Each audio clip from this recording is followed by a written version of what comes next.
নমস্কার বন্ধুরা, কেমন আছেন সবাই? আমার এই ছোট্ট গল্প ঘরে আজকে আপনাদের সকলকে স্বাগত জানাই।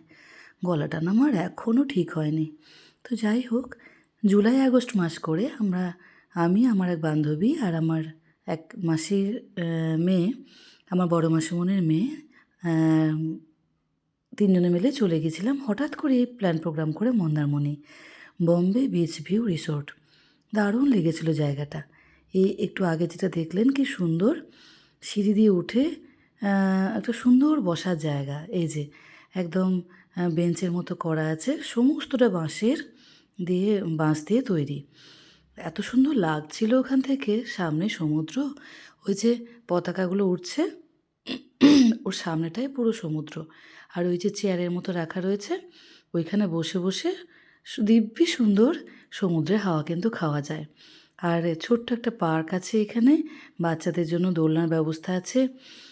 যতক্ষণ ইচ্ছা বসে বসে ওই পার্কে বাচ্চারা দোল খাচ্ছে, বড়রা নিজেদের মতো করে সবাই এনজয় করছে।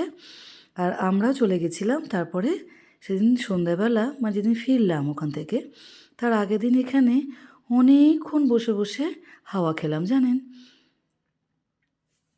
এবার আমি আর আমার ওই বান্ধবী চলে এসেছি। দেখলাম পরের দিন সকালে বেরোতে হবে, তাই ভাবলাম বিলিং সেকশনে গিয়ে হোটেলের বিলগুলো সব মিটিয়ে দিয়ে আসি। আর এদিকে মাসির মেয়ে তো ওখানে একা বসে, আমি ভাবলাম সে তো বোধহয় ঘুমিয়েই পড়েছে, কারণ সে বাড়িতে খুব তাড়াতাড়ি ঘুমিয়ে পড়ে। কিন্তু তারপর আমরা ফিরে গিয়ে দেখি, ও মা কি কাণ্ড, সে বেচারি রাত জেগে ওইখানে বসে আছে। আমি তখন বললাম, এমা তুমি যাওনি কেন?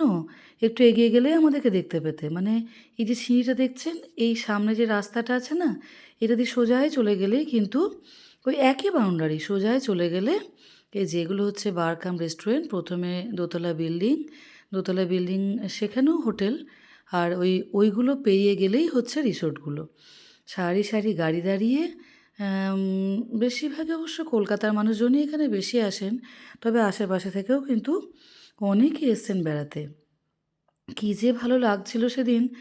দুজনে টুকটুক টুকটুক করে হাঁটতে হাঁটতে আমরা আবার এগিয়ে যাচ্ছিলাম রিসোর্টের দিকে।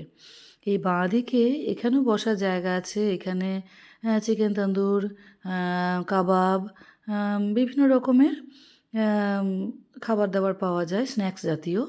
আর তার সঙ্গে অনেকে আছেন যারা নিজেদের মতো করে এনজয় করছেন। বিভিন্ন রকমের ড্রিঙ্কসও এখানে পাওয়া যায়। আর এই সোজায় গিয়ে হচ্ছে আমাদের রিসোর্টটা। এই যে এত সুন্দর, মানে এখন তো রাত্রি হয়ে গেছে বলে একটু ফাঁকা ফাঁকা হয়ে গেছে, যদিও কিন্তু এখানে ভেতরে সিকিউরিটির কোনো অভাব নেই। আমরা এখানে হাঁটাহাঁটি করছিলাম দুজনে মিলে, খাওয়া দাওয়া হয়নি, বিলটা দিতে এসে দেখলাম এত সুন্দর হাওয়া দিচ্ছে। তো ভাবলাম কাল তো চলেই যাব, তাই একটু হাওয়াটা না হয় খেয়েই নিই। আর ভারী মন খারাপও করছিল জানেন, যে সামনে সমুদ্রটা কালকে আর দেখতে পাবো না এই সময়। তো সেই সময় একদম প্রাণ ভরে যেন একদম সমুদ্রের হাওয়াটা দুজনে মিলে নিয়েছি। আর ছোটোবেলার বান্ধবী তো, সে কত যে গল্প, তার কোনো ঠিক ঠিকানা নাই। এই বাঁ দিকে ছিল সুইমিং পুল, আর ডান দিকে এই যে গাছগুলো কাটিং করে করে দারুণ সুন্দর করে সাজিয়েছে। এই পর্যন্ত, সকলে ভালো থাকবেন। টাটা।